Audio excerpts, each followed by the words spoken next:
of Florida has called its first ever statewide vote recount. And this is in regard to a number of extremely close races out of the state. And of course, that includes Rick Scott, DeSantis, Andrew Gillum. You know some of those details, let me give you more. Florida began its first full statewide vote recount in its history on Saturday after authorities found that tallies submitted by its 67 counties left the contest for Senate, governor, and agriculture commissioner too close to call. Now there were some state elections that were also too close to call. Recounts were ordered in the state Senate race and 2 contests for state house.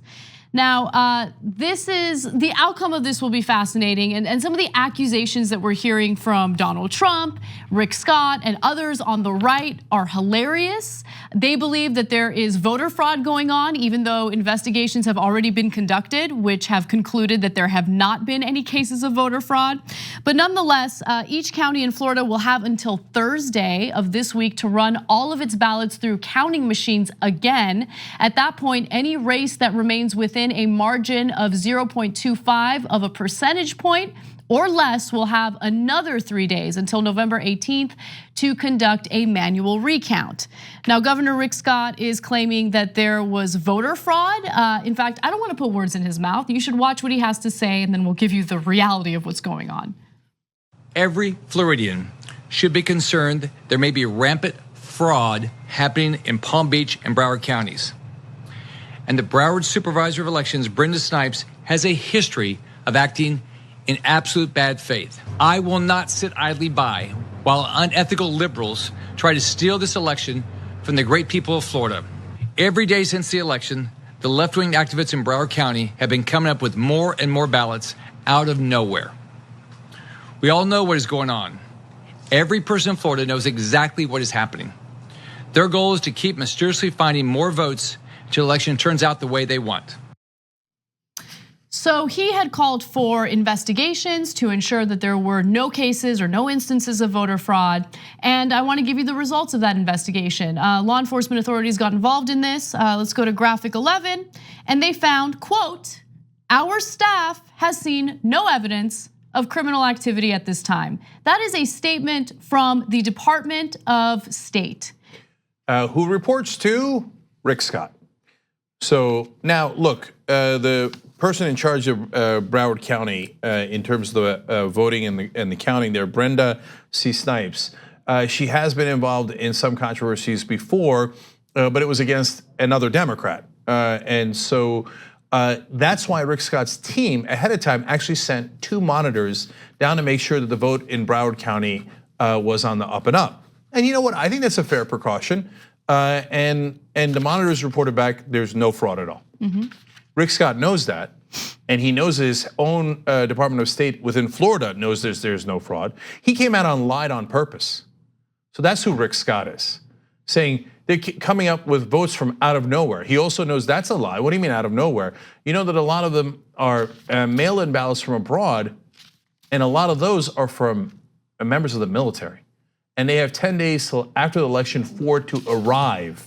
Not for them to vote, but for the mail to arrive, because they might be in Kabul, they might be in Fallujah, okay? So does he not want the military members' votes counted? Is that what Rick Scott is saying? Well, we know that what he's saying is irrelevant because you just saw him lie there with your own eyes. He knows the same evidence that we do. And these guys, they don't care. All they care about is, I want to win, let's counting every vote. Hell no, no interest in democracy. See, now you can say, well, isn't it both sides? Well, for our purposes, no. I don't know where the Democratic Party stands in Florida or anywhere else. But so a person who took the lead in Arizona late was Kyrsten Sinema. She's a Democrat. So if her margin of victory is within and the margin that would necessitate a recount, would I tell you, oh, no, you shouldn't recount. Hey, Sinema won, I don't care. But military ballots are coming in and it's within the law. No, I don't want the military, it's coming out of nowhere. No, we wouldn't say that, and we're not saying that. If it's within the margin of a recount, they should recount in Arizona. It's a very, very simple concept.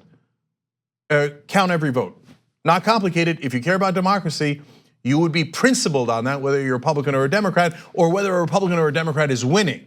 But if you're an unprincipled liar like Rick Scott and Donald Trump, you would care only about what's your advantage. Donald Trump's talking about redoing the Arizona election. What kind of a dictator is this? But no, you don't get to redo elections you lost. Well, we know. If you want to do a recount and it's within the margin of a recount, absolutely 100%, right? You want to redo an election? There's no law about that. What are you, insane? And he is. He doesn't care about democracy. None of these goons do. Right. I mean, just to answer your question, we know what kind of dictator Donald Trump is. He's proven time and time again that he doesn't believe in constitutional protections for the press. He doesn't really believe in our democratic process. And going back to the veterans, not the veterans, our soldiers who are fighting abroad and still taking the time to vote, Trump is also one of the people who has been speaking out against these absentee ballots coming into Florida. And so Trump, for all that he has to say about supporting our troops and supporting our veterans, has demonstrated himself that he actually doesn't care about them. He uses them as props when it's convenient for him, but when push comes to shove and when it comes to our democratic process, he's very willing to brush them off and pretend as if their votes don't matter. Their votes do matter, and they are coming in, and they should be counted.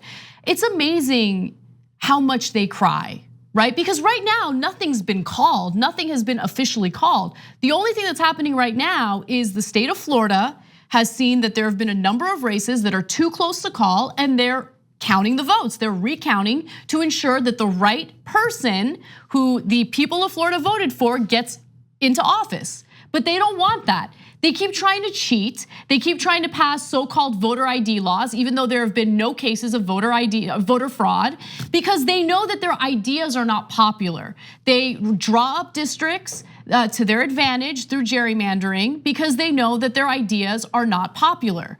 They're losers. They're the real losers, and the only way they ever win is through cheating.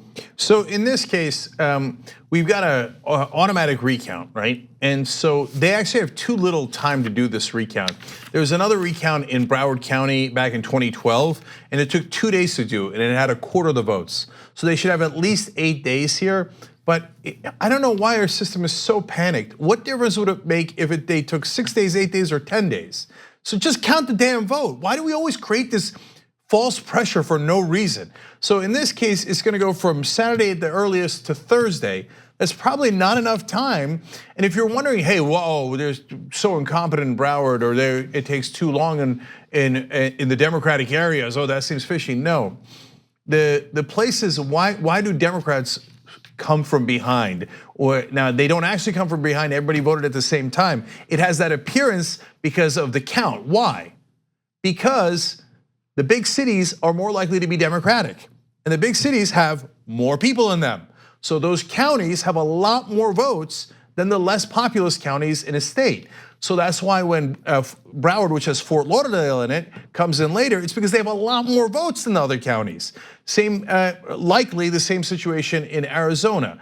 Now, it doesn't always break that way. Like in Wisconsin, Tony Evers seemed to have a 5-point lead, and his lead came down to 1.2%, but then they counted all the votes and he won anyway. So Scott Walker lost, but it could have gone the other way. And Scott Walker could have come back from behind, and if he had, and they counted all the votes, we'd say that's the result. So here, I'll give you one more instance, and it's from the same exact election. So right now, Rick Scott's lead is down to 12,600 votes in the state of Florida for that Senate seat against Bill Nelson. Now, if it's under 25,000, there's a hand recount, but you don't do the hand recount until you do the automatic recount. Okay, once you do the automated recount, if it's still under 25,000, then you have another couple of days to do a hand recount. Now, they're not gonna hand recount every ballot. What they do is look for undervotes and overvotes, and then they make decisions based on that, right? If after the automatic recount, Bill Nelson takes the lead, but it's still under 25,000, are we gonna turn around and go, nope, that's it, don't do the hand recount, that's in the law, don't do it, because we're now leading? Well, I'm certainly not gonna say that. I don't know any honest progressive who would say that, because we actually care about democracy. So if you're a Republican out there, that's my question to you. Do you care about democracy or don't you? Do you want every vote counted? Do you want our military members' votes counted? Or do you just care about winning and you actually never cared about this country or our system of government? Like what you see? Click the subscribe button below and don't forget to ring the bell to never miss another video from the Young Turks.